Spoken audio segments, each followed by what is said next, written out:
வணக்கம் மக்களே, எல்லாரும் எப்படி இருக்கீங்க?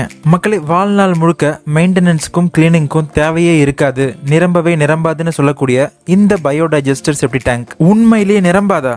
அப்படி அதுக்குள்ள என்னதான் நடக்குது, எப்படி பொறுத்துறாங்க, எவ்வளவு செலவாகுது, மழை காலத்துல இந்த பயோடைஜஸ்டர் வகை செப்டி டேங்க் கதி என்ன, ஏற்கனவே கட்டப்பட்ட சராசரி செப்டி டேங்குகளை இந்த பயோடைஜஸ்டர் முறைக்கு எப்படி மாத்துறதுன்னும் அதை பத்தின நிறை குறைகளை ஒரு டீட்டெயில் ரிவ்யூவா பார்த்துருவோம். போனஸா ஒரு செப்டி டேங்க் எப்படி உங்க வீட்டோட எல்பிஜி சமையல் எரிவாயுவை கம்மி பண்ண முடியும்னு பார்த்துருவோம். நீங்க நம்ம சேனல் பேஜுக்கு புதுசா இருந்தா, நான் இன்ஜினியர் கிஷோர், சிவில் இன்ஜினியரிங் சம்பந்தப்பட்ட இன்ஃபர்மேட்டிவ் வீடியோஸ்க்கு நம்ம சேனலை சப்ஸ்கிரைப் பண்ணிக்கங்க. வாங்க வீடியோக்குள்ள போலாம். மக்களே, நம்ம நாட்டில் தனிப்பட்ட வீடுகள், அபார்ட்மெண்ட்ஸ், கமர்ஷியல் பிளேசஸ்னு எல்லா இடத்துல இருந்தும் வரக்கூடிய மனித கழிவுகளை இந்த ரெண்டு வகைகள்ல ஒன்ன பயன்படுத்தி தான் வெளியேற்றுறாங்க. முதலாவது, ஒரு அண்டர் கிரவுண்ட் செப்டி டேங்க் கட்டி அதுல கழிவுகளை சேகரிச்சு குறிப்பிட்ட கால இடைவெளியில டேங்க் நிரம்புறதுக்கு முன்னாடி கழிவுநீர் வண்டி மூலமா வெளியேற்றிடுவாங்க. ரெண்டாவது, அவங்க வீட்டு பகுதிகளில் drainage network line, sewerage connection இருந்தா டைரக்டா கழிவுகளை வீட்டில இருந்து பப்ளிக் ட்ரைனேஜ் சேம்பர்களுக்கு பைப் மூலமா வெளியேற்றி அகற்றிடுவாங்க. இந்த ரெண்டு வகைகள்ல முதலாவது வகையான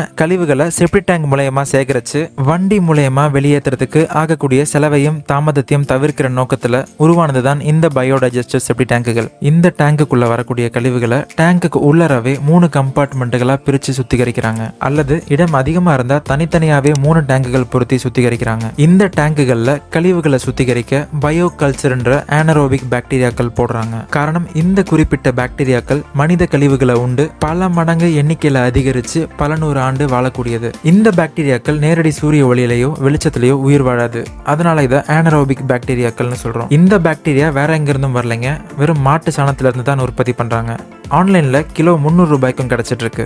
வீட்டில் இருக்கக்கூடிய நபர்களோட எண்ணிக்கையை பொறுத்து டேங்குகளோட சைஸை நிர்ணயிக்கிறாங்க. இந்த டேங்குகள் பெரும்பாலும் FRC ஃபைபர் ரெயின்போஸ்ட் காங்கிரீட் பொருட்களை கொண்டு தயாரிக்கப்படுது. வீட்டில் குறிப்பிட்ட இடத்துல ஆழத்துல பள்ளம் தோண்டி இந்த ப்ரீகாஸ்ட் டேங்கை பொருத்தி உள்ள இருக்கிற இந்த 3 கம்பார்ட்மெண்ட்லையும் தேவைக்கு ஏற்ப anaerobic பாக்டீரியாக்கள் போடப்பட்டு டேங்குகள் இன்லெட் அவுட்லெட் பைப் கனெக்ட் ஆன பிறகு பேக் ஃபில்லிங் பண்ணி மூடிடுறாங்க.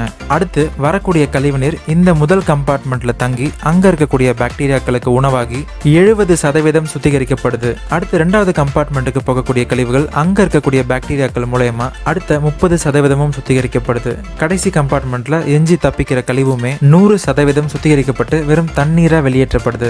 இந்த தண்ணியில எந்தவித ஸ்மெல்லும் கலரும் இல்லாம சுத்தமா இருக்கும். நீங்க இதை செடிகளுக்கும் வாகனங்களை கழுவுறதுக்கும் இன்னும் முக்கியமா ரெயின் வாட்டர் ஹார்வெஸ்டிங் பொருத்தி உங்க வீட்டுக்கு அடியில நிலத்தடி நீரை ரீசார்ஜ் பண்றதுக்கும் பயன்படுத்தலாம். இதுவே நமக்கு பெரிய டேங்கா பொறுத்த இடம் இல்லைன்னா சின்ன டேங்குகளா 3 பிரிச்சு 3 அடி டயா 5 அடி உயரத்துல 2 ஃபில்ட்ரேஷன் சேம்பரும், அடுத்து ஒரு 3 அடி டயா 3 அடி உயரத்துல ஒரு எவாப்ரேஷன் சேம்பரும், குறிப்பா அதுல அடிப்பகுதி மூடப்படாம டைரக்டா மண்ணுல கனெக்ட் ஆகிற விதத்துல பொருத்தணும். இந்த 3 டேங்குகளுமே ஒன்னோட ஒண்ணு கனெக்டா இருக்கும். முதல் இன்லெட்ல வரக்கூடிய கழிவுகள் முதல் 2 டேங்குகள்ல இருக்கக்கூடிய பாக்டீரியாக்கள் மூலம் சாப்பிடப்பட்டு சுத்திகரிச்சு வெறும் தண்ணீரா இந்த 3வது எவாப்ரேஷன் சேம்பருக்குள்ள போகுது. அங்க டேங்க் அடிப்புறத்துல பூமிக்கு உள்ளேயும் சைடுகள்ல துளைகள் போடப்பட்ட பைப்பு மூலமா கட்டிடத்தை சுத்தியும் தண்ணி இந்த டேங்க்ல இருந்து பூமியில உறிஞ்சப்படுற வகையில செயல்படுது. இந்த பயோடைஜஸ்டர் செப்டி டேங்குக்குன்னு சில ரூல்ஸ் அண்ட் ரெகுலேஷன்ஸ் இருக்கு. அதை பத்தின நிறை குறையையும் பார்த்துருவோம். ஸ்ட்ராங்கான ஆசிட் போட்டு டாய்லெட்டை என்னைக்கும் வாஷ் பண்ணவே கூடாது. ஏன்னா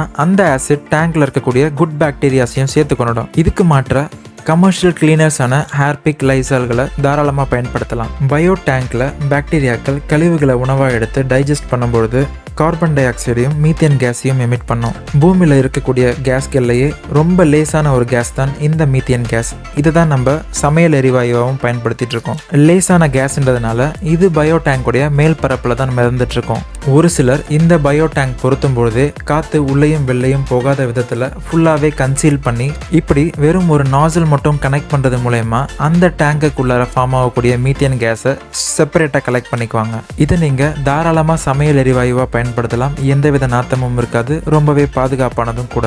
எல்பிஜி கேஸ் சிலிண்டர் அளவுக்கு ப்ரெஷர் இருக்காது, கொஞ்சம் நிதானமாக நின்று எரியும், அவ்வளோதான் வித்தியாசம். இந்த பயோடைஜஸ்டர் செப்டி டேங்கை 6 பேர் பயன்படுத்தக்கூடிய வீடுகளில் பொறுத்துறதுக்கு A to Z செட் பண்ணி இன்ஸ்டால் பண்ணுறதுக்கு வெறும் 40,000 தான் ஆகுது. அந்த ஏஜென்சிஸ் அண்ட் கான்டாக்ட் டீட்டெயில்ஸ் டிஸ்கிரிப்ஷனில் கொடுத்துருக்கேன், தேவைப்படுறவங்க யூஸ் பண்ணிக்கோங்க. அப்படி ஒருவேளை ஏற்கனவே கட்டி முடிச்ச வீடுகளில் இந்த பயோடைஜஸ்டர் முறையை ஃபாலோ பண்ணணும்னா ஆல்ரெடி இருக்கக்கூடிய செப்டிக் டேங்க்ல இந்த anaerobic அனாரோபிக் பாக்டீரியாக்களை மட்டும் போட்டு விட்டுட்டு டேங்க் நிரம்பி வரக்கூடிய தண்ணியை ரெயின் வாட்டர் ஹார்வெஸ்டிங் பிட்ல டைரக்டா கனெக்ட் பண்ணி விடுறது மூலமா உங்க சாதாரண செப்டிக் டேங்கும் பயோ செப்டிக் டேங்கா மாறிடுது.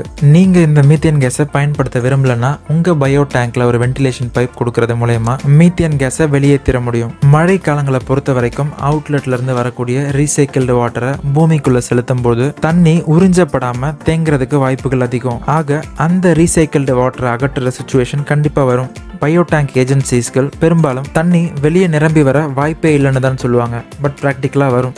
அதை நம்ம ஃபேஸ் பண்ணி தான் ஆகணும். இந்த பயோ டைஜஸ்டர் செப்டிக் டேங்க் மூலமா நடக்கக்கூடிய ஒரு பெரிய விஷயம் பணம் மிச்சமாகுது.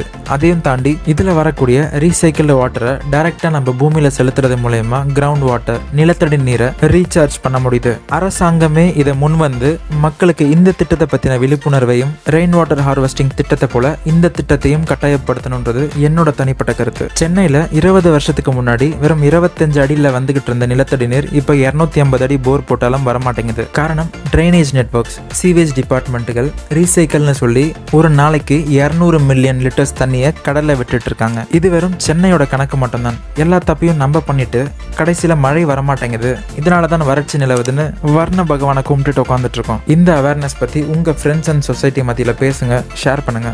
இந்த வீடியோ உங்களுக்கு யூஸ்ஃபுல்லா இருந்துச்சு நம்புறேன். This is Kishore signing off.